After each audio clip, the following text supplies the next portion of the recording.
Arturo Sánchez Gutiérrez, decano de la Escuela de Gobierno del TEC de Monterrey, demagogia, competencia de quién pone más, dinero que ni suyo es. A ver, Arturo, ¿se puede, no se puede? A ver, mi querido Jaime, bueno, creo que hay varias cosas importantes en lo que se ha dicho en esta declaración de los partidos. A ver, es patente que hay voluntad política para que los recursos de los partidos, o una parte de los recursos de los partidos, no sabemos muy bien, se destinen a la ayuda de la reconstrucción y atender a los damnificados de estos sismos. Eso es muy claro, pero también es cierto que esto viene de una presión social muy fuerte que se intensificó, no desde el primer sismo, sino desde todo el año. Ha habido un debate sobre los recursos de los partidos, la importancia de cambiar el esquema de financiamiento, etcétera, etcétera, etcétera. Hoy la coyuntura coloca a la sociedad, a las autoridades, en la posibilidad de sí dar un paso importante. Y hay muchas preguntas que están en el aire. Ahorita, por ejemplo, en las grabaciones que mencionabas, el Partido Revolucionario Institucional destinaba el 25%, el Frente dice el 100%, suspendas el financiamiento de los partidos. Lo mismo dice Morena, dentro de un discurso muy típico de Morena, en el sentido de que es una copia o una simulación. En todo caso, hay que empezar a definir con claridad varias preguntas, pero lo importante es que hay voluntad política de hacerlo. Legalmente hay que encontrar un camino que lo facilite, porque el financiamiento de los partidos es un derecho de los partidos, la obligación del INE es entregarlo, y el uso de esos recursos tiene que ser para lo que la ley establece.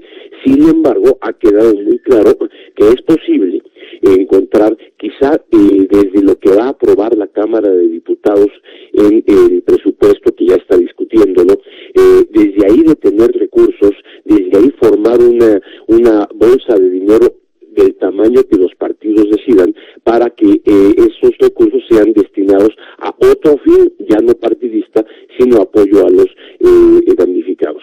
Y esto implica un debate que va a sentar un precedente importante, porque si esto hacen los partidos ahora, quiere decir que hay que repensar todo el esquema de financiamiento de los partidos, no nada más en la emergencia, sino en tiempos ordinarios. A mí me da la impresión de que algunas de las preguntas que hay que contestar es, y ponerse de acuerdo todos, porque ahí va a estar la sabiduría de estas decisiones, cuánto dinero se debe destinar, si se debe suspender al 100%, como lo plantean algunos partidos, y después, cómo se va a verificar que esos recursos lleguen a la autoridad correspondiente y que esa autoridad, en efecto, destine los recursos a los fines que están previstos.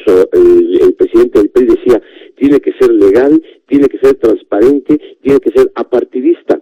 Y esto es muy importante de que se verifique, porque finalmente, aunque vengan de los partidos políticos, los recursos no deben ser utilizados con una bandera electorera o electoral, dado que las pre-campañas y las campañas pues ya están a semanas de iniciar y nadie quiere contaminar el proceso electoral con este tipo de uso de los recursos. Me parece que Héctor de Mauleón mencionaba hace unos minutos una cosa muy importante. En el 85 las varillas que veíamos en la calle eran las varillas de la corrupción. Ahora vamos a analizar qué fue lo que pasó, y en ese sentido también es importante reconocer que cualquier tipo de corrupción genera esta rabia, este coraje por parte de la ciudadanía ante el uso de los recursos. En consecuencia, pues qué bueno que sean los partidos los que empiezan a atender la demanda ciudadana, pero el cambio que hay que hacer es de mucho más fondo. No es nada más ahorita un porcentaje y se acabó. Hay que repensar estructuralmente cómo se financia la política en México sin dañar a la democracia misma. Y esto es quizá el reto más importante que tenemos. ¿Y se puede con un proceso electoral tan cercano? Bueno, ya estamos en pleno proceso electoral. Bueno, yo creo que ese es un poco el arranque. Quizá si los partidos toman una decisión ahorita, se ha hablado de un fideicomiso, se ha hablado de un fondo, debe haber alguien que fiscalice o que ordene o que le dé seguimiento a cómo se usaron esos recursos. Eso es un atender la emergencia, pero habrá que ahí definir, bueno, ya que se atendió así la emergencia, ¿cuánto dinero necesitamos los partidos para la elección del 2018? Y después de eso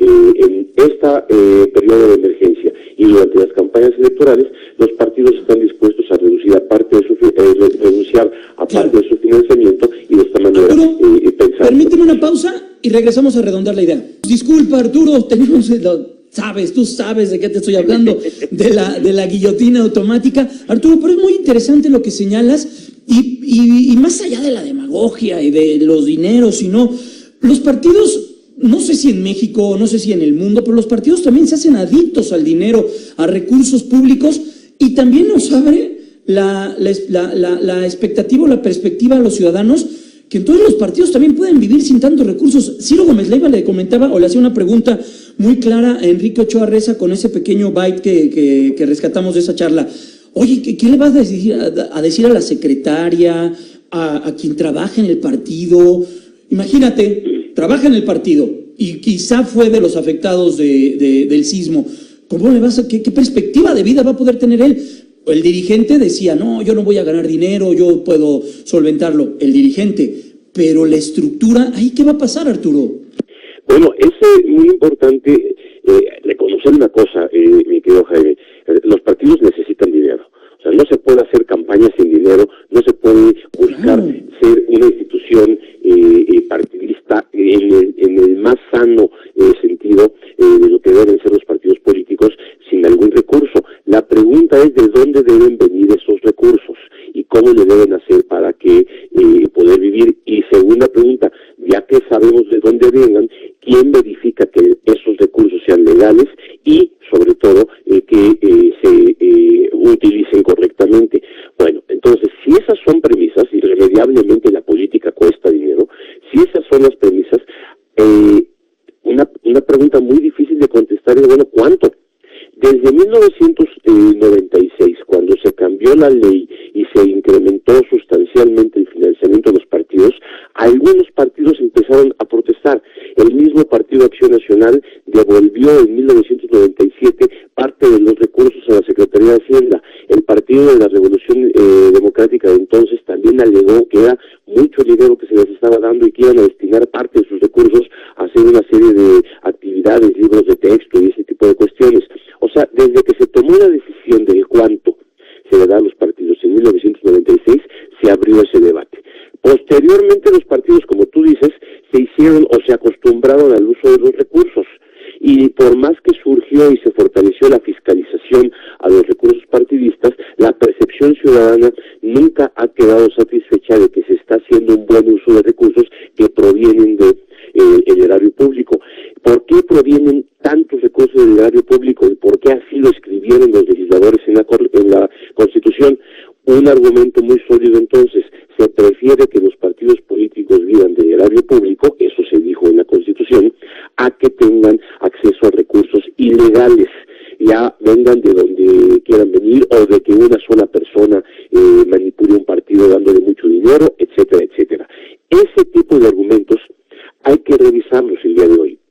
Hay que verificar si el problema no está tanto en cómo obtienen recursos, sino en lo que pueden y deben gastar los partidos políticos. Y si cambiamos la ecuación y buscamos estilos de campaña, nuevo tipo de formas de financiamiento, formas más equilibradas de lo que debe gastarse en una campaña, o las formas de hacer campaña que no requieran tanto dinero, que se revisen los topes de gastos de campaña para que no pase lo que pasó en el Estado de México, por ejemplo, que se repiense estructuralmente lo que son las prerrogativas a los partidos. Creo que sí se pueden matar los dos gallos al mismo tiempo. Por un lado, que los partidos tengan lo que se requiere que tengan en su mínima expresión, y por otro lado, que se garantice que haya un sano uso de los recursos en la política. Y esto es una reflexión que no se va a dar en 3 días con una decisión inmediata ante los sismos. Esta es una reflexión que se debe pensar en un largo o mediano plazo durante los próximos meses. Pero hoy sí es importante encontrar un mecanismo legal para que hoy mismo los partidos muestren su voluntad política de apoyar la emergencia y renunciar a determinados tipos de recursos. Arturo, entonces, ¿hoy la mesa está puesta? ¿Hoy qué podría hacer que esto no suceda? Hoy la mesa está puesta para tres cosas. Número uno, que los partidos hoy digan: estos recursos que me correspondían, entréguense a alguien que se encargue de que se gasten correctamente para atender la emergencia. Pero ahí Andrés Manuel no estaba de acuerdo, porque Andrés Manuel decía que él no estaba dispuesto a entregárselos a Hacienda, no recuerdo. Bueno, pues me imagino, por eso mismo habrá que crear o habrá que determinar quién puede encargarse de verificar que esto ocurre. Podría ser el mismo INE o podría ser otra instancia que verifique el buen uso de estos recursos. Número uno. Pero esa decisión sí la deben tomar los partidos ya. De hecho, el presidente del PRI decía que ya estaba a disposición del INE ese dinero. Bueno, a mí me parece que lo sano es, para equilibrar las cosas, que sea un acuerdo entre todos los partidos políticos, y para eso está el Poder Legislativo, para tomar este tipo de decisiones y poder definirlo a la brevedad. Segunda etapa, ya después de la emergencia. Sí, a ver, ahora ya no para este momento, sino para la campaña electoral del 18. ¿Qué podemos hacer los partidos políticos? Yo les plantearía que pueden hacer los partidos políticos para que la campaña del 18 sea más austera, más cercana a la gente, que no se utilicen todos los recursos de los partidos, etcétera, etcétera, etcétera. Y ahí hay que tomar una segunda decisión política que puede tomarse en la propia Cámara de Diputados cuando se apruebe el presupuesto del 2018. Y tres, de una vez ya empezar la reflexión integral de fondo de cómo resolver el problema del financiamiento de la política en México. Y no es nada más el financiamiento público, tiene que ver con el tamaño del financiamiento privado, tiene que ver con la duración de las campañas, tiene que ver con una serie de variables que se entrecruzan y que es necesario repensar para que las campañas cumplan su función de darle a conocer a la ciudadanía quiénes son los candidatos, pero al mismo tiempo no cuesten lo que cuestan y se haga una forma de política más cercana a la gente, que es lo que se está reclamando ahorita.